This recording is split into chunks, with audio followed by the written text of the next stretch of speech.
We're going to go to Washington now, where Democrats announced their first public impeachment hearing set to take place just days from now. And this as President Trump, in a new interview, is now trying to distance himself from his personal attorney, Rudy Giuliani. Mary Bruce is at the White House with the very latest on all of this. Good morning, Mary.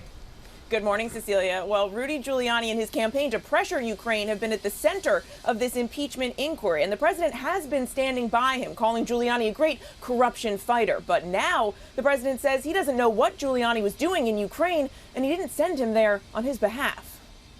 This morning, President Trump is trying to distance himself from his personal lawyer, Rudy Giuliani, telling Bill O'Reilly he didn't know what Giuliani was up to in Ukraine. What was Rudy Giuliani doing in Ukraine on your behalf?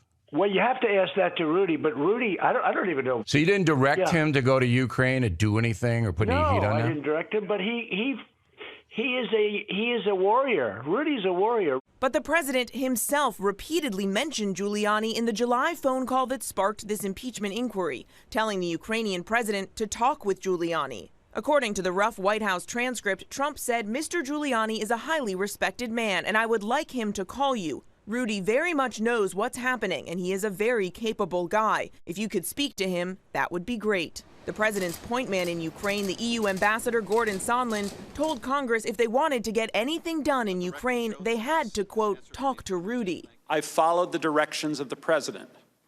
We worked with Mr. Giuliani because the president directed us to do so. Giuliani has laughed off suggestions that the president will try to make him the fall guy for Ukraine. I've seen things written like, he's going to throw me under the bus. Right. When they say that, I say, he isn't, but I have insurance. And overnight, a New York Times report raising new questions about what the president knew when he lifted the hold on nearly $400 million in military aid to Ukraine. The paper reports Trump had already been briefed on the whistleblower report accusing him of wrongdoing when he decided to release the funding. But it's unclear how much detail the president knew about the complaint. Now, this all comes as the impeachment inquiry is entering the next phase. The Judiciary Committee has now announced its first public hearing for next Wednesday. And Cecilia, unlike the previous hearings, this time the president and his lawyers have the right to attend. We have just heard back from the White House, and this morning they say the president is considering his options. Yeah, we'll see what happens with that one.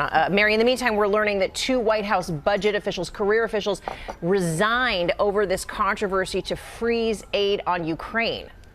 Yeah, a career budget employee testified to congressional investigators that 2 officials resigned in part over their concerns about this freeze on that critical military aid to Ukraine, and that they were very frustrated with not understanding why that aid was being withheld. Cecilia. Okay, Mary Bruce at the White House this morning. Thank you.